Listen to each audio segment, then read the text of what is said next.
నమస్కారం. నక్షత్రాలకు ఆవల ఒక సరికొత్త అధ్యాయం మొదలవుతోంది. మరి దానికి మన భారతదేశం నాయకత్వం వహించబోతోంది. ఈరోజు మనం ఇండియా పెట్టుకున్న సాహసోపేతమైన కొత్త స్పేస్ విజన్ గురించి మాట్లాడుకోబోతున్నాం. ఇది కేవలం మన దేశ భవిష్యత్తునే కాదు, మొత్తం మానవాళి గమనాన్నే మార్చగల శక్తున్న ప్రయాణం. ఒక్క క్షణం ఈ మాటలు వినండి. భారత్ అంతరిక్షయుగంలో చురుకైన భాగస్వామి మాత్రమే కాదు, దాన్ని రూపొందిస్తోంది కూడా. ఇవి కేవలం మాటలు కాదు, ఇదొక స్టేట్మెంట్. అంటే ఇకపై మనం వేరేవాళ్లని ఫాలో అవడం కాదు, స్పేస్ ఎక్స్ప్లోరేషన్ భవిష్యత్తును మనమే నడిపించబోతున్నాం అనే ఆత్మవిశ్వాసం ఇందులో కనిపిస్తుంది. చంద్రయాన్-3 సాధించిన ఆ చారిత్రాత్మక విజయంతో భారతదేశం అంతరిక్ష అన్వేషణలో ఒక కొత్త, ధైర్యమైన దశలోకి అడుగుపెడుతోంది. ఇది జస్ట్ ఒక మిషన్ తర్వాత ఇంకో మిషన్ చేయడం లాంటిది కాదు. మనం మాట్లాడుకుంటోంది ఒక ఫండమెంటల్ షిఫ్ట్ గురించి.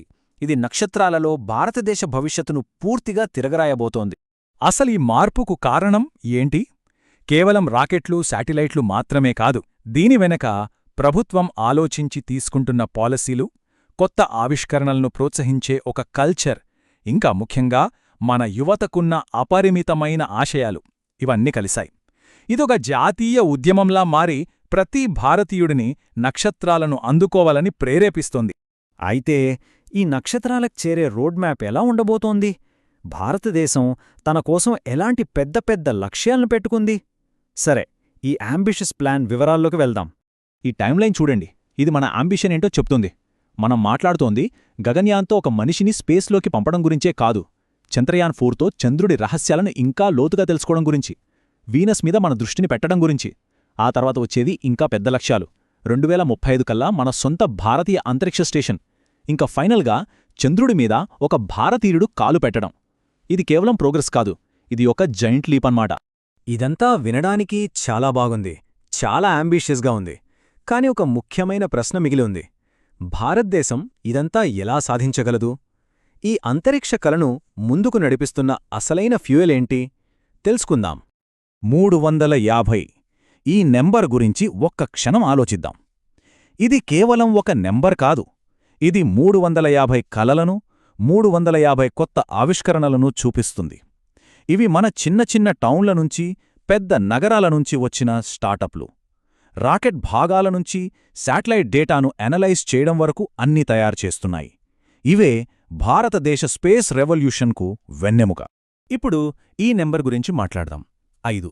ఇది కేవలం ఒక అంకె కాదు, ఇది ఒక నేషనల్ ఛాలెంజ్.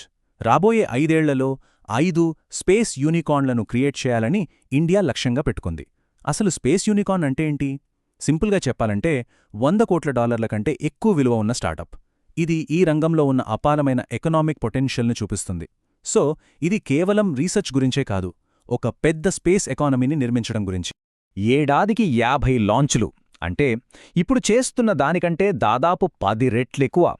ఈ స్కేల్తో భారతదేశం గ్లోబల్ లాంచ్ మార్కెట్లో ఒక ప్లేయర్గా ఉండటమే కాదు, మార్కెట్ను డామినేట్ చేయాలని టార్గెట్ పెట్టుకుంది. ప్రపంచ దేశాలకు నమ్మకమైన, తక్కువ ఖర్చుతో కూడిన ఆప్షన్గా మారబోతుంది. మరింత పెద్ద అంబిషన్కు పవర్ ఎక్కడ్నుంచి వస్తోంది?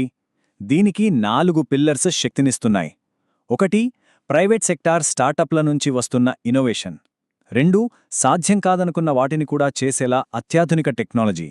ఇంకా బహుశా అన్నింటికన్నా ముఖ్యంగా మన యంగ్ జనరేషన్ను ఇన్స్పైర్ చేయడం. వాళ్లే కదా భవిష్యత్ శాస్త్రవేత్తలు, ఇంజనీర్లు. సోర్స్ ఆర్టికల్ కూడా చాలా చక్కగా చెప్పినట్లు ఇవన్నీ వేరువేరు ముక్కలు కాదు, ఇదంతా ఒకే శక్తివంతమైన కథ. ఇది అంబిషన్, కాన్ఫిడెన్స్, ఇంకా ఒక పర్పస్తో ముందుకు వెళ్తున్న దేశం కదా. అందరం కలిసి నక్షత్రాలను అందుకుంటున్న కదా. అసలిదంతా ఎందుకు? కేవలం టెక్నాలజీ పవర్ చూపించుకోవడానికా?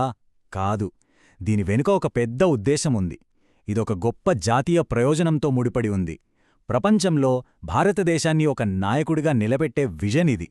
ఫైనల్గా మనం గుర్తుపెట్టుకోవాల్సింది ఏంటంటే, ఇది జస్ట్ రాకెట్లు, శాటిలైట్ల కథ కాదు. ఇది ఆశయం, ఆత్మవిశ్వాసం, ఇంకా తన అసలైన సామర్థ్యాన్ని తెలుసుకోవడం కోసం నక్షత్రాల వైపు చూస్తున్న ఒక దేశం యొక్క కథ. ఇది మనందరికీ ఒక స్ఫూర్తి. ఈ అద్భుతమైన ప్రయాణం మనల్ని ఒక చివరి ప్రశ్నకు తీసుకువస్తుంది. భారతదేశం, ఇంకా ఇతర దేశాలు కూడా నక్షత్రాలను అందుకోవడానికి ప్రయత్నిస్తున్న ఈ సమయంలో మానవాళి వేయబోయే ఆ నెక్స్ట్ జాయింట్ లీప్ ఏమై ఉంటుంది? భవిష్యత్తు మన చేతుల్లోనే ఉంది. దీని గురించి ఆలోచించండి.